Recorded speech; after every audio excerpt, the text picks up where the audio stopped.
तो आज का हमारा यह क्वेश्चन नंबर 8 है, जो कि एनसीईआरटी क्लास 7 एक्सरसाइज 6.5 से लिया गया है।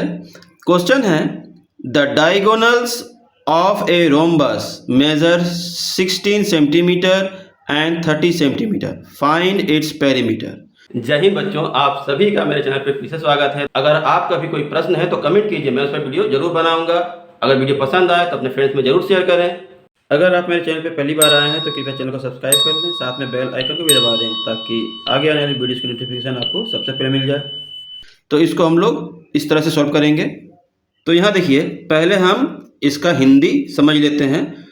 Diagonal of a rhombus measure 16 centimetre and 30 centimetre, मतलब रोम्बस का डायगोनल जो है वो 16 सेंटीमीटर और 30 सेंटीमीटर है। तो ये रोम्बस क्या है? रोम्बस समचतुर्भुज है, मतलब एक ऐसा चतुर्भुज जिसकी चारों भुजाएं आपस में बराबर हो लेकिन कोण समकोण न हो। ठीक है, तो इसका डायगोनल मान लिया कि ये एक रोम्बस है, ए बी सी और डी। इसमें ए सी जो है, ए सी वो हो गया 16 मान लेते हैं, और बी डी जो है वो हो गया 30 सेंटीमीटर।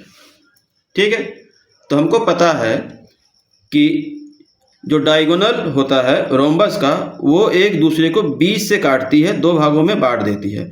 तो ये जब ए सी 16 है तो इसका आधा यहाँ से यहाँ तक क्या हो जाएगा? 8 हो जाएगा। यहाँ से यहाँ तक क्या हो जाएगा? 15 हो जाएगा। यहाँ से यहाँ तक 15 हो जाएगा। तो हम इसको इस तरह से लिख लेंगे। पहले let's A B C D a rhombus with diagonal AC 16 centimetre and BD 30 centimetre, जो एक दूसरे को O पर इंटरसेक्ट कर रहा है। तो लिखेंगे and O is the intersecting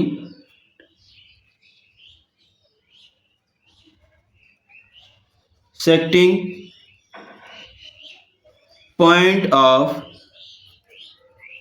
AC and BD। ठीक है, AC और BD का इंटरसेक्टिंग पॉइंट O है। तो हमको ये पता है कि ये जो इंटरसेक्ट कर रहा है डायगोनल, रोम्बस में हमेशा 90 डिग्री पे करता है। किस पे करता है? मतलब ये जो एंगल है ये 90 डिग्री है। ठीक है, तो हम यहाँ पे लिख लेंगे, as we know that the diagonals of rhombus bisect each other at 90 degrees। ठीक है, ये लिख लेंगे। तो जब ये 90 डिग्री पे काट रहा है तो इसका मतलब हम समझ गए हैं कि यहाँ से यहाँ जो एंगल बन रहा है ऐसे, तो ये 90 डिग्री हो गया, ये O हो गया, ये A हो गया और ये B हो गया। तो ये 90 डिग्री ट्रायंगल हो गया। ठीक है, तो हमको पहले ये कितना लंबा है और ये कितना लंबा है ये पता करना है। तो हम लोग लिख लेंगे and A O equal to A C by 2। A C कितना है? 16 है, 16/2 इक्वल टू 8 सेंटीमीटर। तो ये कितना आ गया? 8 सेंटीमीटर। उसी तरह फिर ओ बी इक्वल टू क्या हो जाएगा? B D by 2। तो बी डी कितना है? 30/2, मतलब ये 15 सेंटीमीटर आ गया। तो बाय अब जो है ट्रायंगल में लेंथ और ब्रेथ निकल गया, तो ये 15 ये वाला हो गया। अब ये ए बी निकालना है, तो लिख लेंगे बाई पाइथागोरस प्रॉपर्टी। क्या हो जाएगा? A B equal to under root A O square plus O B square. तो ए ओ कितना है? 8 सेंटीमीटर स्क्वायर और 15 सेंटीमीटर स्क्वायर प्लस में। अब 8 का स्क्वायर मतलब 8 8 जा 64 प्लस 15 का स्क्वायर 225। अब इन दोनों को ऐड कर देंगे तो 5 और 4 9, 6 और 2 8 और ये 2।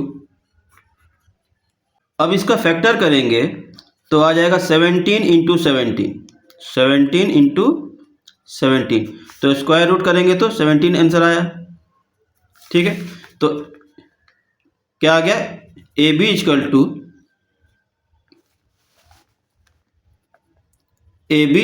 To 17 centimetre. तो हमारा जो ये रोम्बस है, ठीक है, ये अगर यहाँ से ए बी सी डी, तो ये 17 हो गया, तो ये भी 17 है, ये भी 17 है और ये भी 17 है।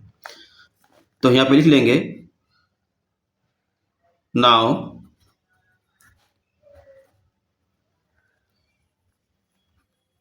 Perimeter of the